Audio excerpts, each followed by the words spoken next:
Hello बच्चों। तो आज हम इस वीडियो में करेंगे पार्ट का हमारा जो ये सब्जेक्ट है वो है कारक। ठीक है, तो हम इसमें कारक के बारे में करेंगे। तो यह है सर्वनाम के जिस रूप से उसका संबंध वाक्य में अन्य शब्दों या क्रिया से जाना जाता है उसे हम कारक कहते हैं। ठीक है, इसका मतलब ये है कि संज्ञा या फिर सर्वनाम के जिस रूप से, मतलब जैसे कि संज्ञा की सर्वनाम की परिभाषा तो आपने सुनी होगी, उसके संबंध में, जैसे कि उसके जो संबंध में जो कि वाक्य जो बनते हैं उन शब्दों को हम जो उन वर्ड्स उन शब्दों को हम क्या कहते हैं, क्रिया कहते हैं। ठीक है, क्रिया शब्द से उनको जाना जाता है, उन्हें हम कारक कहते हैं। ठीक है,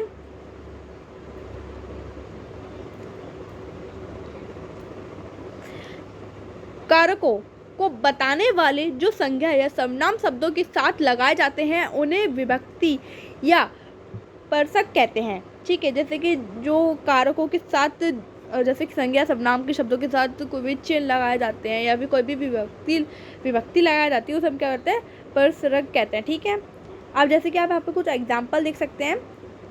आप यहाँ पे कुछ एग्जाम्पल देख सकते हैं कि श्री राम युद्ध किया, श्री राम ने युद्ध किया। ठीक है, श्री राम युद्ध किया, पर ये तो बन नहीं रहा ना अच्छे से। उन्होंने रावण मारा।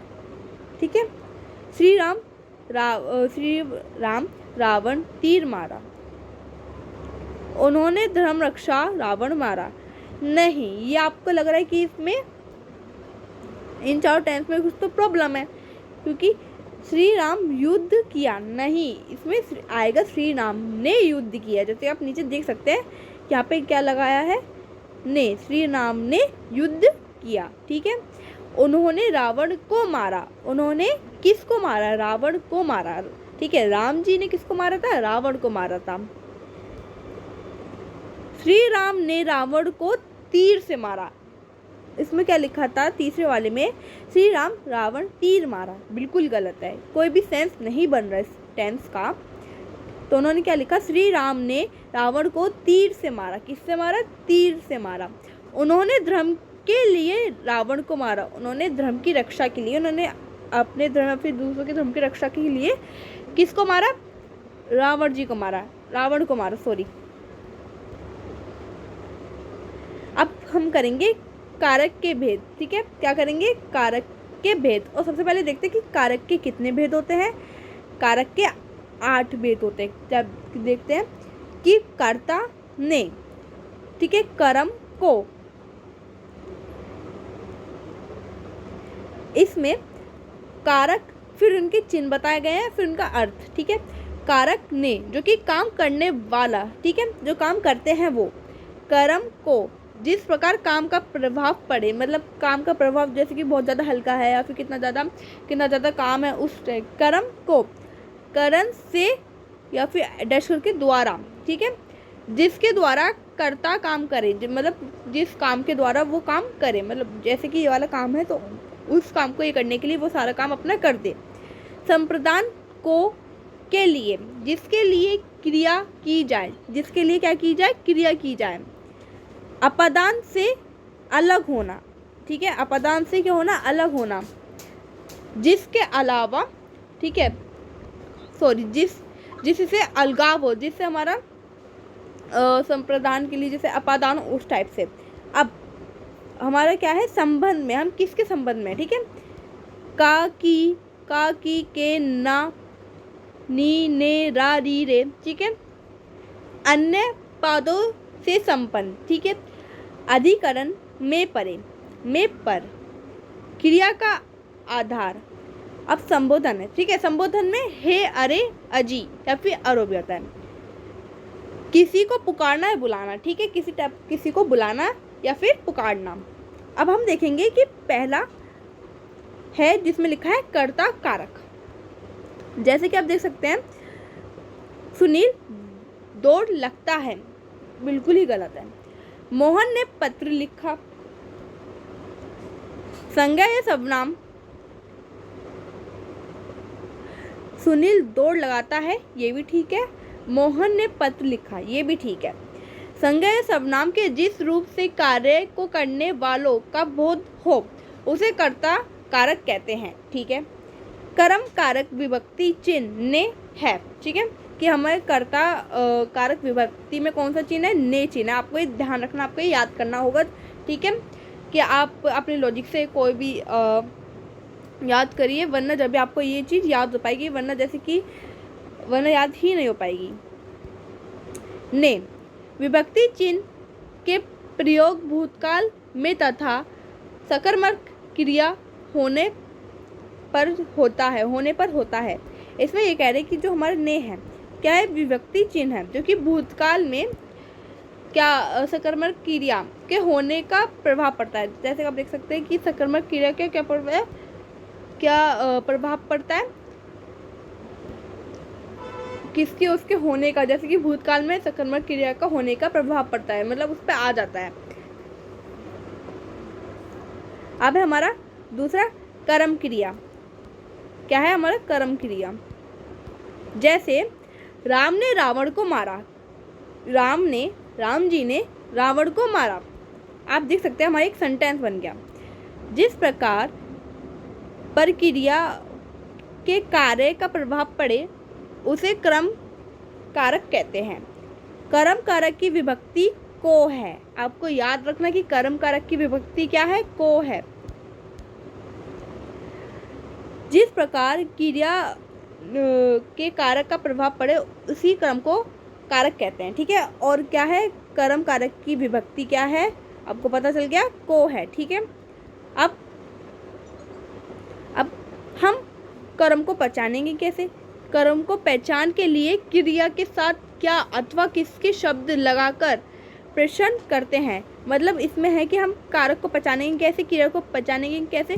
उसमें कुछ हमारे ऐसे शब्द होते हैं, प्रश्न शब्द, जिस वजह से हम पहचान लेते हैं कि हमारे क्रिया या फिर क्या क्रिया के साथ हमारी क्या लगी, तो हम पहचान लेंगे कि हमारी कौन सा कारक है, कर्म कारक है। आप जैसे देख सकते हैं कि राम ने रावण को मारा, राम जी ने रावण को मारा। प्रश्न है किसको मारा, किसको हमारे क्या हो गया, एक प्रश्न हो गया। ये पूरा जैसे कि ये तो हमारे एक उत्तर बन गया था कि राम ने रावण को मारा। अब एक शब्द से पूरा क्या बन गया, क्वेश्चन से, आंसर से क्वेश्चन बन गया कि वो शब्द है कौन सा, किसको। उत्तर है रावण को, ठीक है।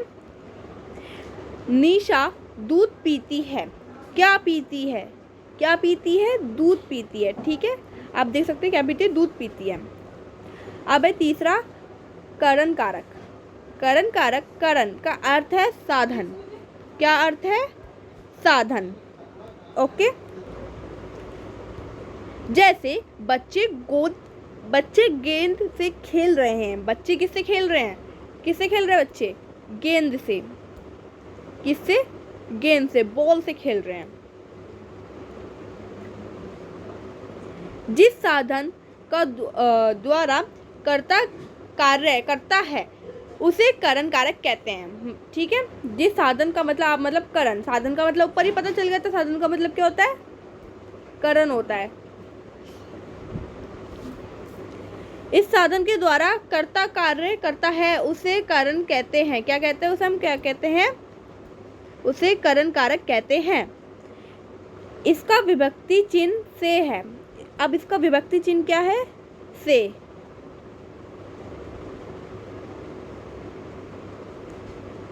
इसका विभक्ति कारक क्या है, से, ठीक है।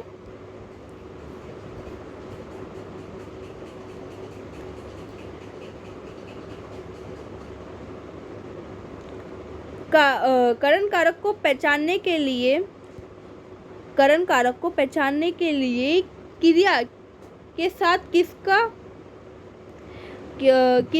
किसके द्वारा किसके साथ शब्द लगाकर प्रश्न करने पर जो उत्तर प्राप्त होगा वही करण कारक होगा, ठीक है। आपको पता चल गया कि इसमें बता रखे करण के कारक को पहचानने के लिए क्रिया के साथ किसके द्वारा किसके साथ शब्द लगाकर प्रश्न करने पर जो उत्तर प्राप्त होगा वही करण कारक होगा। जैसे कि हमने कोई भी क्वेश्चन बना लिया, ठीक है, करण कारक से, ठीक है, साधन के कारक से। अब उसका जो भी हमारा प्रश्न उत्तर आएगा वही हमारा क्या होगा, वही करण कारक होगा। आपको समझ आ गया? मैंने इतना बड़ा लिखा था उसे छोटे में समझा दिया आपको। जैसे राम ने रावण को तीर से मारा, आप इसी एग्जाम्पल को ले रहे हो। जैसे कि राम ने रावण को तीर से मार दिया, प्रश्न कैसे बनेगा, किससे मारा, करण कारक बन के तीर से मारा। ठीक है, अब है संप्रदान कारक।